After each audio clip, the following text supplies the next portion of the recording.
Everyone, welcome to another exciting edition of Words, Images, and Worlds. And on this episode, glad to be talking with comics creator Dave Willard. Dave, thank you for bringing an impressive background. Hey man, happy to finally get to do this. I know we had to reschedule because I spaced the first one, but really stoked to be here and have a fun conversation. Yeah, great to have you. And I do not even remember rescheduling. It's been that kind of year, so it totally works. And I see a logo behind you over there from Mindwave Comics. I was going to Yeah, ask about Mindwave. I know that's on the list of things to talk about. for sure. So Mindwave Comics is a company that me and my buddy Samir Barrett started in 2008 Hmm. to produce our own kid-friendly all ages comics. One of them is this guy right here, Wonder Boy, in the Hmm. Adventures of Wonder Boy. We also have the Bolt Strikes and Totem. We've produced a bunch of what are called the Mindwave comic samplers, which introduce a bunch of other characters that potentially will be made in the future. But yeah, it's again, it's on all ages imprint that he and I created. Fortunately and unfortunately, he and I have both had fantastic careers between when we founded this and to now. So I've been doing more toy design and YouTubing and you name it, I'm working on it. And he's Hmm. Hmm. actually been a storyboard artist over at Disney for the past 4 years, 4 or 5 years, and Nickelodeon Nice. before that. So we've been working on everything but Mindwave for a bit. But I still tour around. I do book signings and school visits and stuff like that, talking about the importance of wanting to tell your own story and like inclusivity and actually showing that you can create comics without crushing someone's skull uh, Hmm. Hmm. if you so choose. Yeah. Not knocking those who do the gore and stuff, but Mindwave came about because both of us realized we couldn't show our younger siblings or niece and nephews. We couldn't show them a lot of modern comics, and he and I had these stories of these characters that we wanted to create, and we jokingly said we're bringing back the rad versus the bad instead of the doom and gloom. Hmm. Uh, Hmm. so we kind of wanted to bring back kind of those comic book basics, but at the same time have a little bit of a lighter swing to them, I guess. Love it, love it. Yeah. And you mentioned a couple there that I was going to bring up. Wonder Boy, Bolt Strikes, Brainstorm is another character that I've seen out somewhere on the web as well. Yeah, there was a couple there. Well, so we figured it out one time between Samir and I. We have it's insane. It's like 1,200 characters that we've Oh wow. created. Yeah. So like Samir at one point we were just going, hey, what about this character? What about this character? And I'd do a rough, and then he'd do a rough, and then we'd come up with a final thing. And he'd whip up a final image, and he'd drop it Hmm. on the Mindwave Tumblr. Um, so it's like there's a ton of those characters which we haven't gotten a chance to explore yet. Um, One that was actually part of the Zuda project. I think it was Zuda through DC. It was a digital imprint that Hmm. they were Hmm. doing kind of for like web comics called Techno Insecto. That was super fun. Man, in samplers we've introduced Darwin Holmes Ape Detective. We've introduced Cinder, Mechanigal, Miss America. Oh my God, I'm missing someone. Madam Monster. Hmm. Hmm. So just a lot of kind of the names kind of tell the story. It's it's not a Negasonic Teenage Warhead, but we wanted to kind of bring back kind of the goofy kitsch of yesteryear with some of those. So, Love it. Yeah, yeah. That's a big part of my reading life, a big part of my DNA. How did this become part of your DNA? I see some turtles over there, so I'm yeah. curious about your Well, inspirations, your backstory that way. so I'm a big toy dork. But I've been collecting, so that's the kind of where I actually got exposed to turtle toys before the cartoon or anything Hmm. like that. But for me, I have an older brother. And my dad would read him comics, he would read me comics. So they were always kind of floating around in the ether at the house. And that was just something we did a lot was, it'd be like, okay, cool, everybody just calm down, let's go hang out, let's have a read. Um, so I got exposed to I jokingly called it the bag of comics, um, because well, it was a grocery sack full of comics from my mom and my dad that they had that lived in the hall closet, and Hmm. it was Hmm. everything from like I remember actually the first appearance of Tim Drake, or not Tim Drake, Jason Todd is in there where he's Oh hijacked wow. the tire. So it was like that era of Batman and like the first appearance of Catman, stuff like that. But then there was like Justice League from the 60s. There was Monkeys, Man from Uncle, Flintstones, lots of Dell and Gold Key stuff. Um, but then there was an issue of Green Lantern with Gil Kane illustrating. And Mm, it was one of those that I just remember it was beaten to crap, didn't have a cover, and I just remember always being like, whoa, mm, what's mm. this about? And like and then Spider-Man came Right, right. along and blew my mind. There was a couple in there of Spidey, again, kind of Ross Andrew, John Romita era, Spidey stories and stuff. My dad would always tell me this story, and I don't know how much truth there is to it because I've been told otherwise by my mom, but my middle name is Parker. Um, Uh-huh. and he always said, "Oh, I want to name you Peter Parker Wheeler," but your mom said you might not like comics. And it's like, uh, never, my mom adamantly refutes that. But, so it's always been a part of my life. Creating comics kind of came about because of basically just I love to draw. My brother is an architect. My dad, he was in sales and stuff, but he always wanted to be an artist. But then the Vietnam War hit and kind of scrapped what he was Mm, planning on doing, and he shifted when he came back. But yeah, it was that thing of I was always drawing, I was always reading these stories, and I said, well, I could start writing stories. mm, mm. So I still have a notebook from back in the day of this horrible horror series that I was writing called The Janitor. And it's mostly written in Jelly Roll pen because those were happening at the time. Oh yes, oh yes. And my goodness, I went back and looked through that. And I'm like, oh, this isn't terrible considering I was in like fourth grade, but it's fun. It was just that kind of that relic of seeing like, oh, I was writing back then. Like, because I didn't remember it until my mom was like, hey, here's a bunch of your stuff. It's like, Mhm. oh, thought a lot of that had been lost to time, but that was a very circular way of saying I grew up with it at home, and I don't know, it's in my blood. Love it. Yeah, it's literally your namesake. Yeah. Yeah. Well, how about the draw to all ages? Because I am a teacher, as you probably know, and I'm always drawn to work that can be pretty easily shared with kids across the board. So, anything about the inspiration there? Yeah. For me, like I said, it was the big thing was is both Samir and I we had already been talking about wanting to do comics together, be making books and such. Um, made that sound real good. We'd be making books and such. I But like it. I like it. can you tell I went to school in Georgia? But the uh, the thing was is he and I both had this kind of aha moment of going, I could like I remember I think it was The Hunt or something. What was it? It was where Spider-Man and the Lizard are going at it. It's not Torment, but Hmm. it was a later one. It's where the spoiler alert for a story from well over a decade ago. The Lizard eats his son. Hmm. Um, Hmm. and I wanted to share Spider-Man books with my niece and nephews. And I picked up a bunch of books, as I did at the comic shop every new comic day. And I was like, I can't show him any of these because Marvel had done away with the Adventures time, or imprint. So like the kid-friendly line was kind of gone. All the Hmm. stories were super heavy. Like that was the era of oh, Green Goblin had relations with Gwen Stacy, and Aunt May is really Peter's mom, and like all this stuff going on in specifically in the Spidey books because that's what I was reading at the time.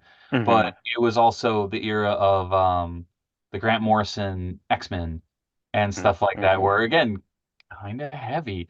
It's not golly gee, the world hates us. We should go fight the Juggernaut. Right, Like right. it went deep and dark, and like well, those are great for adults and for those people who grew up with comics. I remember picking up books as a kid, and I could pick up anything on the spinner rack for the most part, uh, and it'd be good.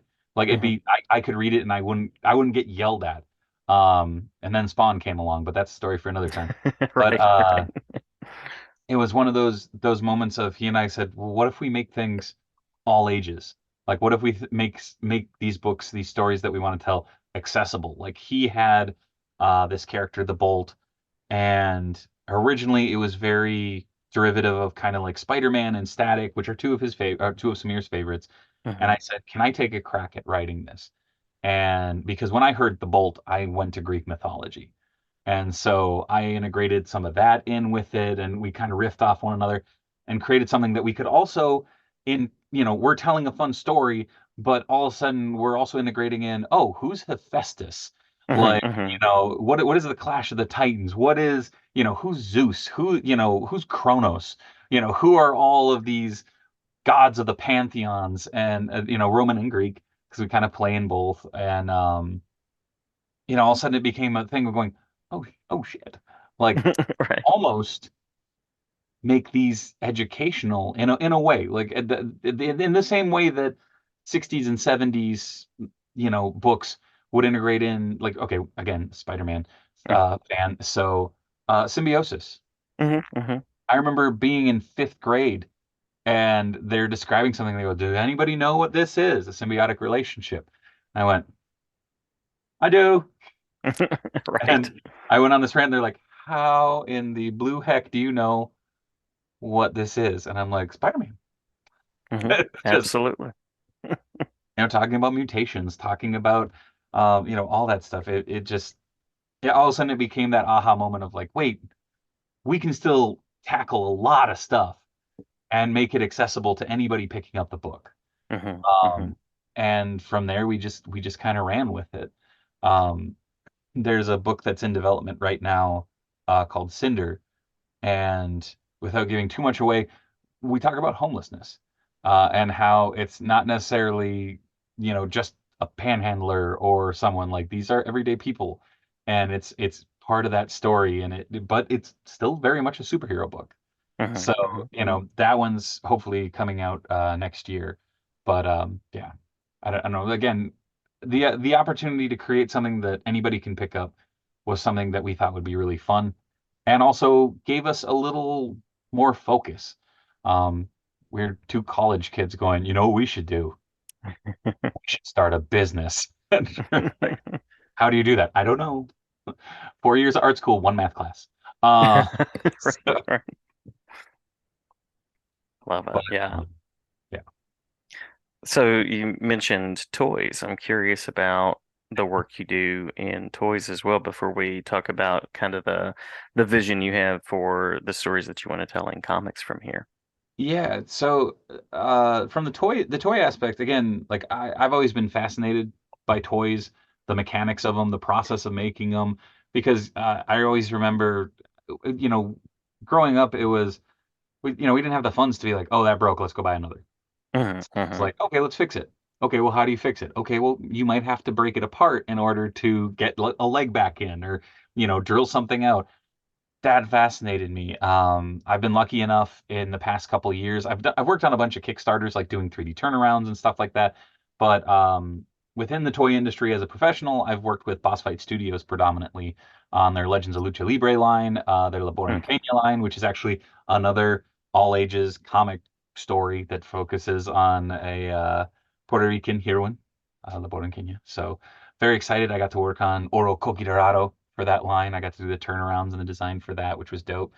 And then Legends of Lucha Libre, there's a bunch of stuff that I can't talk about because it hasn't been shown yet. And there's one more property that I did It's work in on. development. Yeah. Yes. Um, but yeah, so a great opportunity there. I run a YouTube channel, Dave Wonder, which has always been my nickname. But I decided during the pandemic I wanted to create something again, less of the gloom and doom, bringing back the rad versus the bad type thing. I wanted to Hmm. bring a little bit more light into the world of collecting and such, because there were so many people that were just going, "Ah, this figure sucks. This is why it sucks." Whereas I'm like, why do you got to talk about why it sucks? Why don't you just not buy that one Right. and get something that you like? Or it's the thing of talking about the stuff that you're passionate about. There's this awesome line. Shout out to Ricky from Plunderlings, but he makes these. And Nice. these are plunder strongs. They're plunder longs, plunder strongs, plunderlings, and this was the most recent one. He literally perches on my tablet up here. But again, just a funny, goofy toy line that's it brings me joy because Yeah. there's no real story to it. It's just, hey, look at these cool like goblin looking things, like create a story, which I think is the beauty of toys. It's like they can be whatever the hell you want. Hmm. Uh, Hmm. at the same time, there's stuff like right now there's the Turtles of Grayskull line, which is Ninja Turtles and He-Man figures mashed Nice. into one. Like what 80s kid slash 90s kid didn't go, hey, hey, Absolutely.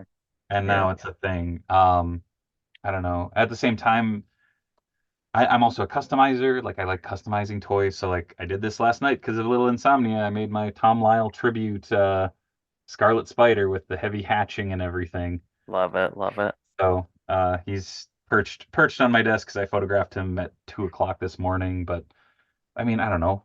I own figures of friends like Danhausen.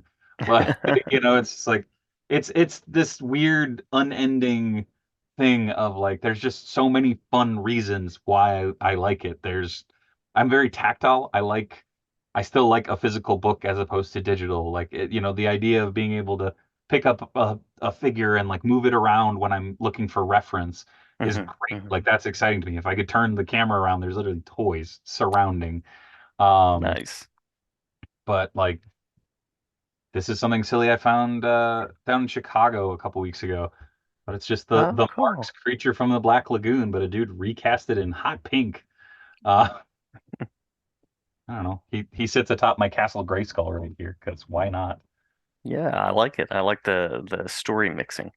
Yeah, but I mean that's always been the fun thing is again it was means to tell a story before I knew how to draw. Hmm. Hmm. For me, it was you could pick up a figure and you could have Scarlet Spider and the creature from the Black Lagoon go down and get pizza with the Ninja Turtles. Hmm. Um, it was funny to listen over the pandemic because I was also my son's preschool teacher because you couldn't go out. Um, and I made a play area for him right behind this wall that's in front of me. And when I say it's under the steps, I feel people are like, "Oh, Harry Potter." It's like, no, no, no, no. This is like a larger space. So I put down some carpet and like I put his like sewer layer playset down there, and he'd go in there and he'd Nice. be telling stories, and it was never, "Oh, I hate you, punch, punch, punch." No, it was like, "Hey, hey, He-Man, do you want to go get pizza? Let's go get pizza. Hey, we should get Ball. Ball will come get pizza with us." It's like, cool, Yeah, but yeah, just absolutely. creating this whole world, and that to me is is what I love at the end of the day. Like if you go to my website davewonder.com or Mindwave Comics, it says creative content creator Hmm. because I know the term content creator is very in the now and kitschy and all that stuff. But for me, it's like, well, I like to tell stories. I like to write. I like to draw. I like to sculpt. I like to paint. I just like creating things. Hmm. Um, I like stuff like this, creating conversation. That's what the live streams are about. I stream 3 times a week at least. One's toy news, one's toy customization, and one is an unboxing slash just kind of toy talk and hanging out. Um, Nice. but at the same time, through that channel, I also do what's called the Bad Idea for a Good Cause every year, which is my 24-hour marathon stream where I am live for 24 hours. My record length was 27 hours. Oh, Um, wow. but I do it for Extra Life. Um, and I raise funds for children's cancer treatment and research through donations of literally doing this, talking nerdy and having conversations with creators, voice actors, wrestlers, toy designers, internet personalities, just other creators of any form. Um, and it's awesome. Like That's cool. I've done it 3 years and raised $20,000. Nice. Nice. So yeah, so that's an ongoing campaign too. I'm already doing it now. Raised $1,000 so far this year. So here's how many times I have to say it because I remember the URL. It's extra-life.org/participant/Dave Wonder. Uh, or just search Nice. Dave Wonder on the site. But again, it's the same idea behind my comics. Do something good with what you can make. Yeah, I love that. So That was my dad's thing. Is anytime he'd leave, he'd say, "Hey, see you later. Do good. Be kind. I'll catch you later." So I was like, okay, So Yeah. that's what I say at Yeah. the end of every stream too. So yeah. Nice. Love it. Love it. So you mentioned Cinder, and we'll make sure to include the links that you were just sharing as well. Oh yeah, Um, totally. I'll send those over. yes, yes. Anything that you'd like to share as far as the creative vision with, you said 1,200 characters, is Yeah. that right? With Mindwave, it's always been again, it's enough with the doom and gloom. We're bringing back the rad versus the bad. The whole concept behind it is exactly what I was just talking about. We want to create something fun and do some good with it. Totem is a character based in Apache folklore and culture Mhm. um, from my time out in New Mexico and talking with my friends out there and trying to make something that is less Apache Chief, uh, Right, right. or Tonto, and make something that's, oh, you can have an indigenous character that's not completely dressed head to toe in rawhide and speaks really broken English. Like, Hmm. you can have these, that's not, that's not what every indigenous person is. And it's the thing of I have definitely done shows where, again, Wonder Boy is this guy right here. Hmm. Bolt Hmm. as an African American teenager.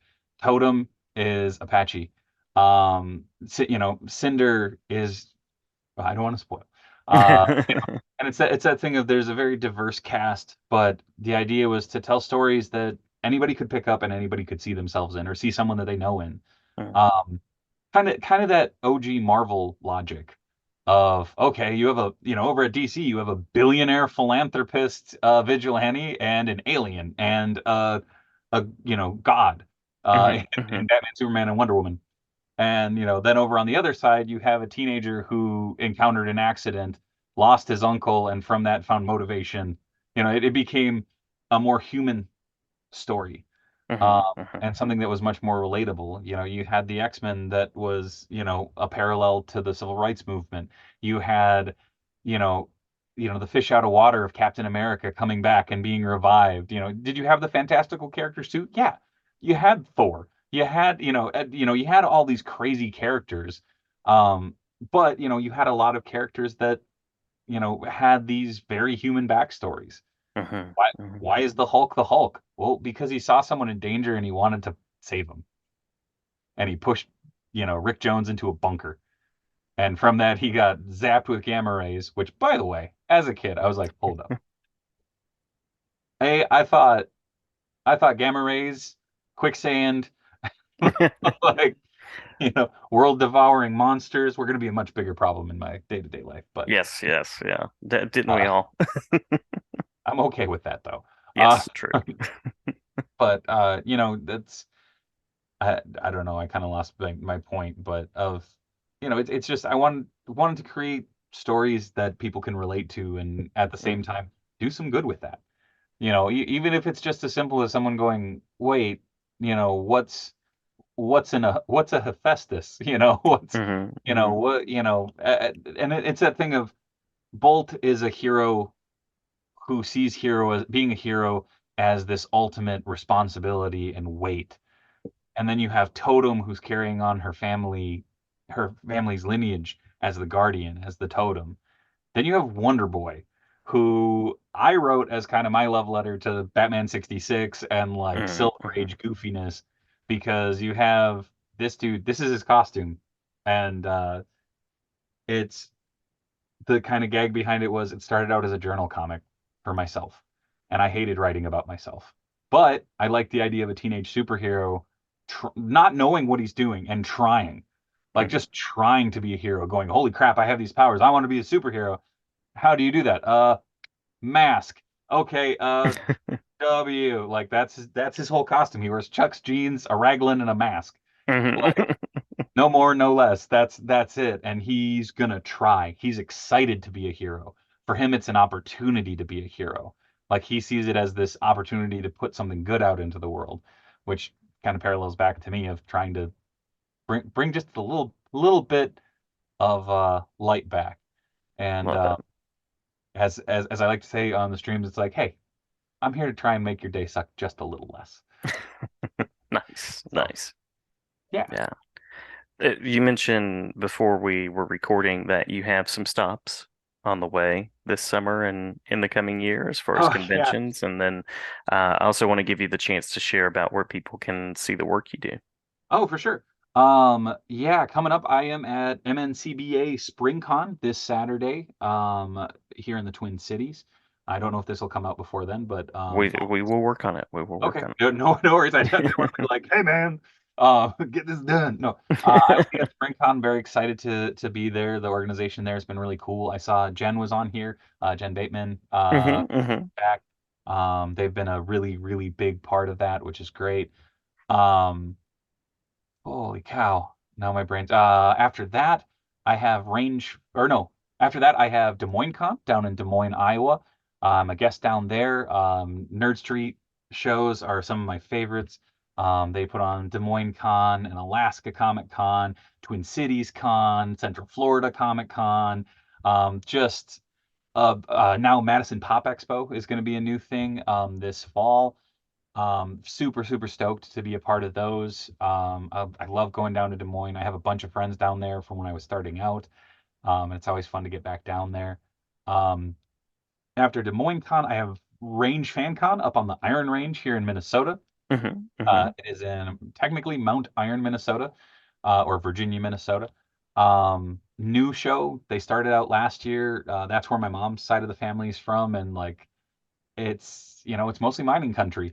So, growing up there, as much as I was up there, is always like, man, it'd be really cool to do something like this. And then last year I got a phone call and they heard Nice. from a friend through a friend from another friend, which shout out Adam Nori. I'm sure he'll watch this when I post it up. Um, he got me in touch with the right people, and now I get to be a part of this show that grows the nerd community on the Iron Range in Minnesota, which is so dope.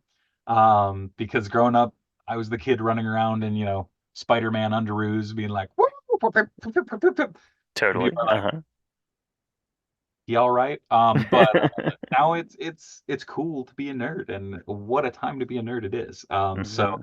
I'm really excited to help and be there for that. I'm bringing up some folks from the Twin Cities. We're gonna go up there and hang out and draw and talk and just have a good time up there. I'm super excited for that. And then, ooh, then it's through June, off July, August. I'll be up at TeebCon in Duluth. And then this fall is what I jokingly call Conpocalypse because from the third week in September through the second week in November, I have a show every single weekend Oh, minus wow. Halloween. So I will be all over the Midwest.